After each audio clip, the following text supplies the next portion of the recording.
Met een feestelijke opening wordt er een officieel startsein gegeven aan Lumina op Abdij Rolduc. Een unieke lichtbeleving die vanaf 12 december te bezoeken is en waarin bezoekers worden meegenomen langs diverse kunstwerken van licht en kleur. Ja, we zijn hier op Abdij Rolduc, het grootste monument van Nederland. En hier vindt eigenlijk een lichtshow plaats en dat moet je zien als lichtkunst in de abdij. Ja, gasten kunnen eigenlijk verwachten dat ze eigenlijk een wondere wereld van de licht binnenstappen en eigenlijk een historische setting. Ze worden eigenlijk om iedere hoek verrast met weer iets nieuws wat ze nog nooit gezien hebben, aangezien dit de eerste keer is dat hier plaatsvindt. Dus ik zou zeggen, kom en laat je verrassen. Ik zie dit ook voor de eerste keer. Dus ik ken natuurlijk de locatie, ik zie wat ik zie en dat is heel veel licht en heel veel mooie dingen. Je ziet de hartjes achter mij, dat zie je vanaf dat je binnenkomt. Dus ik ben zelf ook heel erg benieuwd wat ik dadelijk allemaal ga zien. Eigenlijk tot stand gekomen door de organisator zelf. Die heeft dit zelf bedacht, ingericht en is bij ons per toeval op de lijn gekomen. Waardoor we de samenwerking zijn aangegaan, facilitair, marketingtechnisch. Dus we ondersteunen dit als gemeente Kerkrade, als Beleef Kerkrade als label. Natuurlijk ja, zo goed als we kunnen. Abdij Rolduc blijkt opnieuw een plek te zijn die niet alleen ruimte biedt, maar ook sfeer creëert.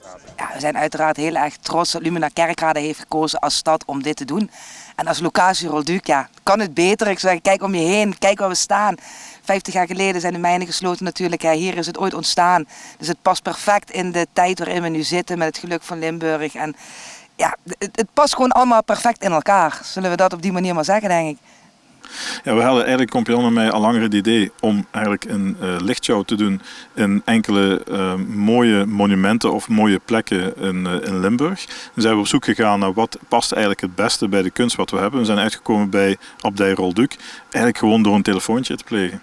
Ja, ik denk dat de trekpleister de abdij is, sowieso, omdat dat natuurlijk echt een heel mooi ding is in Kerkrade. En dat eigenlijk opgeluisterd wordt door alle lichtkunstwerken wat we hebben.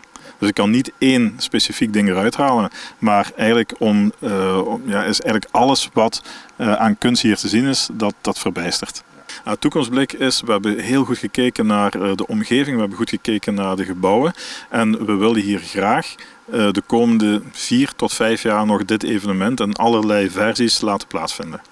Ja, eigenlijk wil ik graag iedereen bedanken, maar ook de gemeente Kerkrade voor het initiatief en zeker voor de inzet, want dit evenement dat we op 3,5 week weten in elkaar te boksen en dat is redelijk snel ook een lichtshowland.